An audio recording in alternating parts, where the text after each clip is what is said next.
Hati-hati tinggal serumah nggak nikah. Menghina presiden dan wapresnya bisa dipenjara. Ini perdebatannya pada saat pembahasan di DPR bersama dengan pemerintah sangat dinamis, ya sangat dinamis. Ini perdebatan soal moralitas ya di antara partai-partai. Terus kalau pasangan yang belum terikat perkawinan, secara rumusan pasal, pengadunya hanya orang tuanya.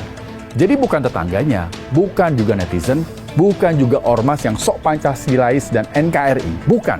Kritik dalam penjelasannya, kritik tidak dilarang di dalam pasal ini. Salah satu wujud kritik adalah unjuk rasa. Dan yang mengadukan harus dari presiden atau wapres.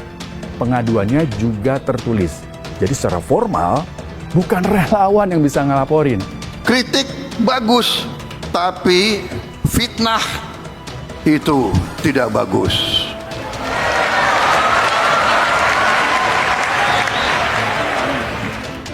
Kalau kritik malah kita harus bersyukur.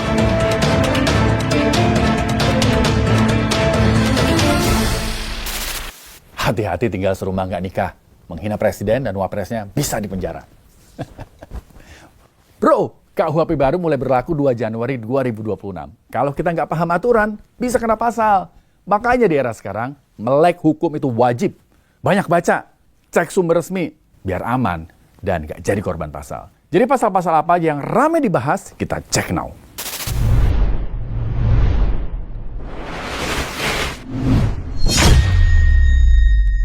Setelah perdebatan panjang bertahun-tahun, pemerintah akhirnya memberlakukan KUHP dan KUHAP baru mulai 2 Januari 2026. Momentum ini di sosial media langsung heboh.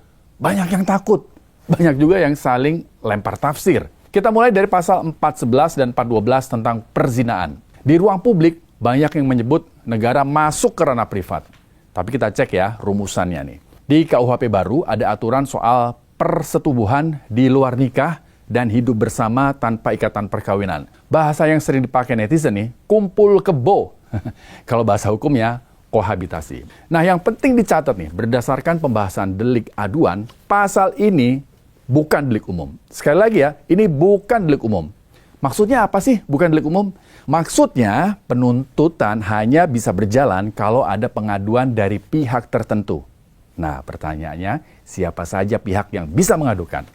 Kalau pasangan yang sudah menikah secara legal, yang bisa mengadu adalah pasangan sahnya, orang tuanya, atau anak kandung yang usianya sudah 16 tahun.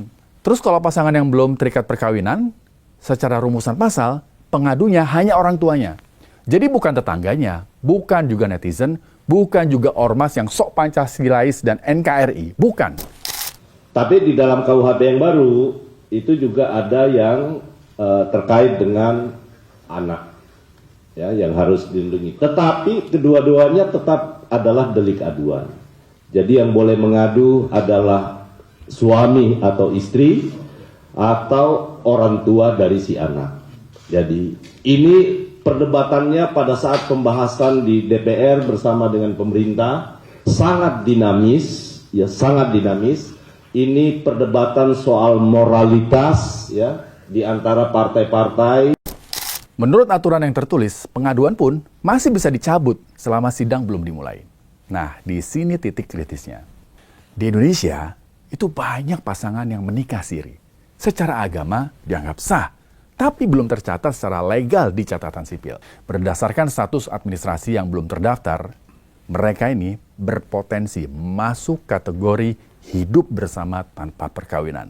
Ini bukan soal setuju atau nggak setuju, tapi benturan antara teks hukum dengan realitas sosial. Ancaman hukuman dari pasal 411 dan 412 ini 6 bulan sampai 1 tahun penjara atau denda 10 juta rupiah. Pertanyaan berikutnya yang paling banyak ditanyain soal KUHP baru, bener nggak menghina presiden dan wapres bisa dipenjara? Jawabannya, bisa banget bro. Tapi kita baca dulu nih isi aturannya, biar paham batas antara kritik dan pidana. Di pasal 218 ayat 1, setiap orang di muka umum menyerang kehormatan atau harkat dan martabat presiden dan atau wakil presiden, itu bisa dipenjara paling lama 3 tahun atau denda maksimal kategori 4. Kategori 4 itu dendanya 200 juta rupiah. Ayat 2-nya nih, Juga jadi catatan penting, secara teks hukum, perbuatan tidak dianggap penyerangan kehormatan kalau dilakukan untuk kepentingan umum atau pembelaan diri. Tolong membaca pasal 218 ini sekaligus dengan penjelasannya. Penjelasan itu utuh. Dikatakan bahwa pasal ini sama sekali tidak dimaksudkan untuk mengekang kebebasan berdemokrasi, kebebasan berekspresi, termasuk di dalamnya tidak melarang kritik. Mengapa kritik ini? Karena kritik dan menghina itu adalah dua hal yang berbeda. Jadi yang dilarang betul di dalam pasal 218 ini adalah menista atau memfitnah. Menista itu contohnya adalah ya kebun binatang keluarlah dengan menghujat seseorang. Atau memfitnah. Kalau memfitnah saya kira dimanapun di dunia ini namanya memfitnah itu adalah tindak pidana. Sehingga pasal itu sudah mengatakan bahwa kritik dalam penjelasannya, kritik tidak dilarang di dalam pasal ini. Salah satu wujud kritik adalah unjuk rasa. Artinya bro, ini perlu dicatat ya, KUHP baru masih membuka ruang kritik. Tapi resiko pidana muncul kalau yang disampaikan bukan lagi kritik, tapi menghina secara personal. Misalnya ngatain bentuk fisik. Nah, di pasal 219 ini lebih luas. Siapapun yang menyiarkan tulisan, gambar, rekaman, atau menyebarkan melalui teknologi informasi yang berisi penyerangan kehormatan Presiden dan Wapres bisa dipidana 4 tahun dan denda maksimal kategori 4 juga. Tapi jangan lupa, ada pasal 220 ayat 1. Ini penting. Menurut mekanisme yang tertulis, pasal 218, 219 adalah delik aduan. Jadi penuntutan hanya bisa berjalan kalau pengaduannya resmi.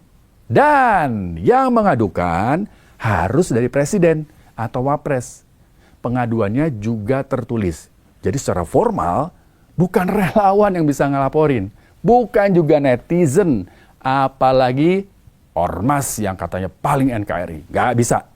Tapi karena ini delik aduan, secara hukum prosesnya tergantung kemauan pengadu. Nah, kekhawatiran yang muncul, pasal ini bisa digunakan sebagai alat lapor balik saat terjadi konflik politik. Efeknya, ada ketakutan di kalangan publik untuk bersuara kritis. Tapi Pak Prabowo sudah menjamin, sudah bilang kalau beliau siap untuk dikritik. Kritik bagus, tapi fitnah itu tidak bagus.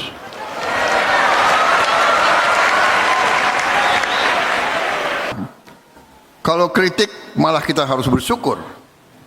Kalau saya dikoreksi, saya menganggap bahwa saya dibantu, saya diamankan. Kadang-kadang kita tidak suka dikritik, kita tidak suka dikoreksi, tapi sesungguhnya itu mengamankan. Jadi solusinya bro yang aman di era sekarang bukan berhenti mengkritik, tapi pahami cara mengkritik. Cek sumber pasal secara utuh. Bedakan serangan personal dengan kritik kebijakan. Pakai data dan argumen untuk kepentingan umum. Dengan cara ini, kita tetap bisa menjadi warga negara yang mengontrol kekuasaan tanpa menjadi korban pasal. Demikian Cek No kali ini. Saya Rizky Hasan, tetap kritis, tetap waras, merdeka.